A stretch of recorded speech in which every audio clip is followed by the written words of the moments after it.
Charles. What's going on, buddy?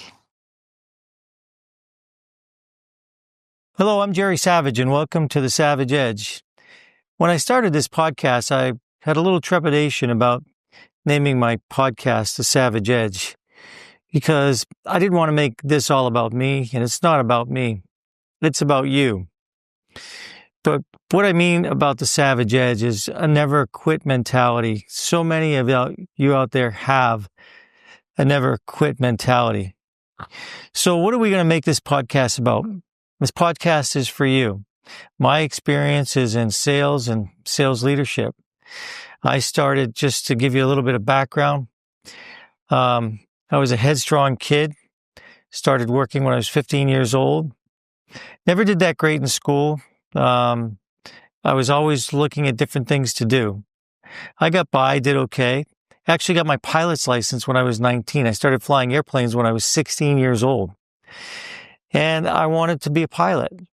But I didn't have the grades to get into the Air Force Academy or something like that. My father was in the Air Force. My uncle was a career in the Air Force. And so working two jobs, one as a disc jockey and one as a teller in the bank while I was going to school to get my associate's degree. Well, that January of 1981, when I finished my degree, because I went straight through, got my associate's degree, and I walked down the street one afternoon at lunchtime, and I joined the Marine Corps because the Marine Corps had enlisted flight navigators, and I wanted to fly. So off I went into the Marine Corps. And 4 years later, I got out, stayed in the reserves, but got into orthopedic sales. And when I got into orthopedic sales, and let me just back this up. The reason I got into orthopedics is because my dad was an orthopedic distributor. He was a distributor for OEC, the orthopedic equipment company, and they were bought by Biomet. And so he became a Biomet distributor. And when I got out of the Marine Corps, he wanted me to, follow in his footsteps. And fast forward, I ended up working for Zimmer years later and working in a territory in Maine. And as I worked in that territory in Maine, I ended up winning 5 President Club Awards, or earning 5 President Club Awards, being a distributor, and then going on to get my bachelor's degree and then my MBA, teaching at Eastern University in Pennsylvania. And the list goes on, but again, it isn't about me, it's about you. And all I'm talking about this to you for is that I want to bring my experiences to you. I want to bring my life experiences to you, from the 4 Pillars of Sales that I wrote back in 2020, and the Janitor that I wrote in October of 2022. It was released. I'm writing the second Janitor book now and plan to release a update on the 4 Pillars after that. Hopefully by that time I will have defended my PhD in leadership philosophy sometime after the first of the year. So enough about me. So what is it about sales? Well, Ron Willingham said in his course, Integrity Selling, which he developed back in the 80s. Ron Willingham is no longer with us, but Integrity Selling still is. And what I liked about what Ron did is, first of all, he started out by saying sales is something you do for and with someone, not to someone. And that's a big statement, for and with. And he developed, after a lot of research, a personality style assessment that he put in his book, Integrity Selling. Well, when I wrote the 4 Pillars, I also wrote a personality style assessment, wrote different characters, if you will, the dominator, the analyst, the moderator, and the enthusiast. So all personality styles that a salesperson could utilize very quickly. And when they were in an office, to understand who they were talking to, because in sales, it's all about communication and building relationships. And you can't build relationships unless you effectively communicate. So what I did in the 4 Pillars was create these personality styles and then piggyback that onto where and when you would use them in the sales call. Of course, you'd use the communication style in the sales call right through from the beginning to the end.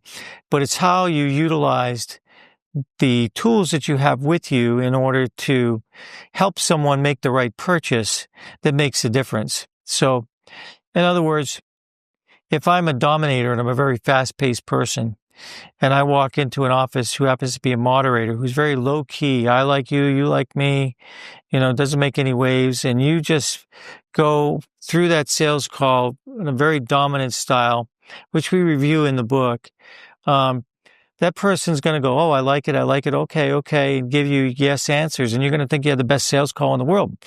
But the problem with that is when you leave, he or she's going to say to their administrative assistant that they don't need to see you anymore because you didn't effectively communicate. What you needed to do was adapt your style to that of a moderator and slow down and have conversation and not be going at 100 miles an hour. Same is true if you're talking to an analyst and you're a dominator. You need to have the facts and you can't just gloss over them. And so all those interactions, knowing your personality style and knowing that style of somebody else's makes a huge difference on whether you're going to build a relationship or even get the next appointment. But here we are in 2025. It's not 1995. It's not 2005. And we can't sell like we used to. But we still need relationships. We still need to build relationships. Now, I'm going to a meeting on Friday. I'm driving away from this beautiful state of Pennsylvania up to the beautiful state of Maine, where I used to live. And I'm going to Content Crib 4.0. And in Content Crib, Matthew Ray Scott and Eric Anderson, for the last couple of years, have talked a lot about virtual at scale, especially since COVID, when we couldn't get into offices and see people. And now that's changed everything because people have changed the way they do business because of that. And so not being able to get in to see as many people as you can as a salesperson is tough. So we have to communicate effectively, but in a different way. And so virtual at scale, using video like I'm using now, and speaking to you is a form of getting to know someone, you deciding on whether you like me or whether I'm genuine or not, and whether, you could trust me when we begin to have a conversation.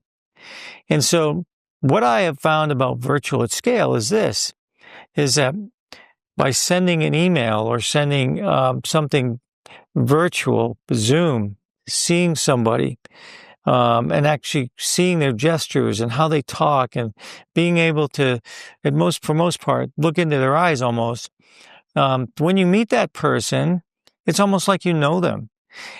And then what takes place from there is where you really need to use those tools that we talked about early on in the 4 pillars.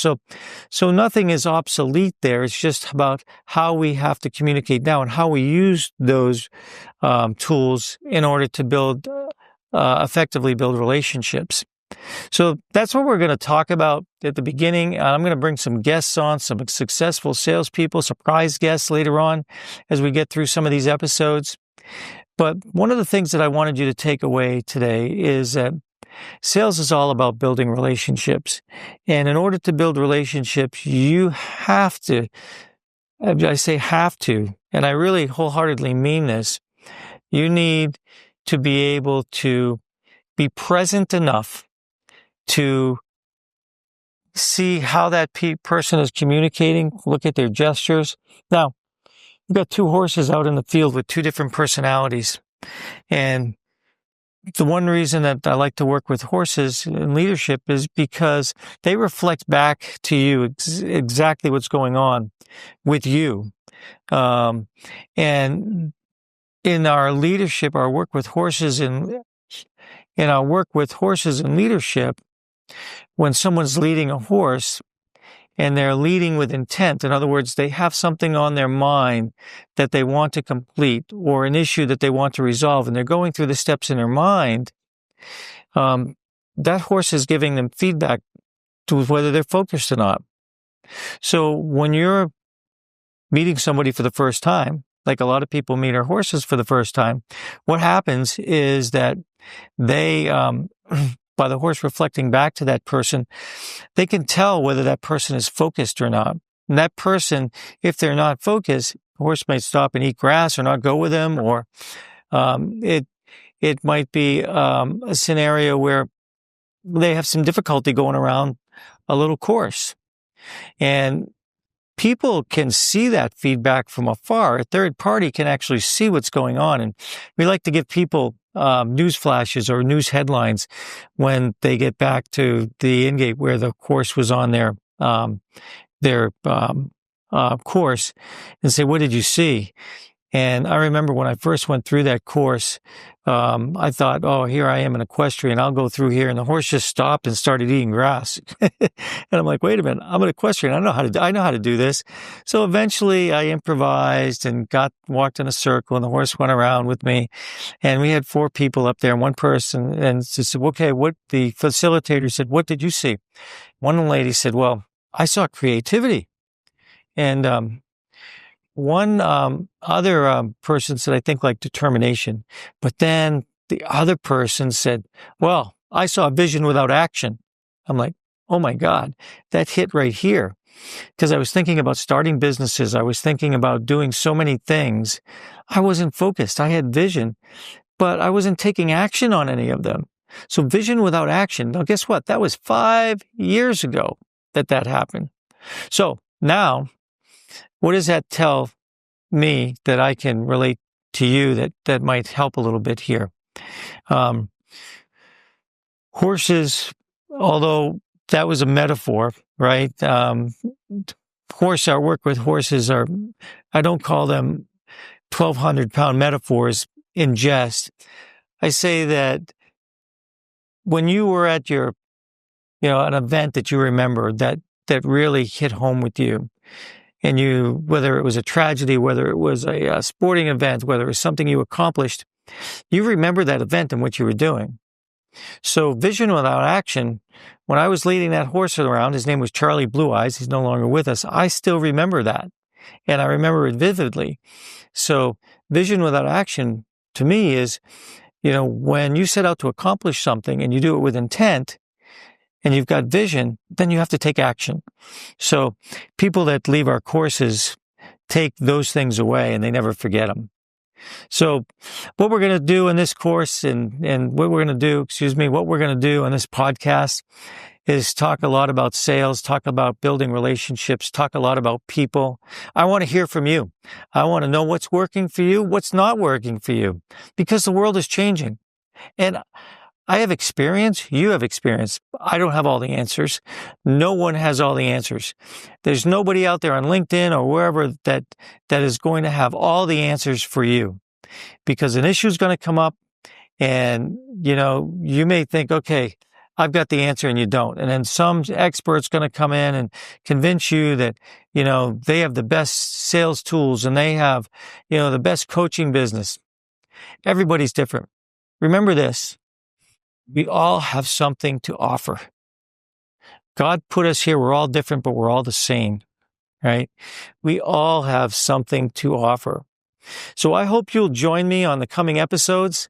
This is my honor, my greatest honor, to be talking to you and to learn from you. And together, let's change healthcare. Let's change sales. Hell, let's change the world for the better. I'm Gerry Savage. Hey, Charlie. What's going on, big guy?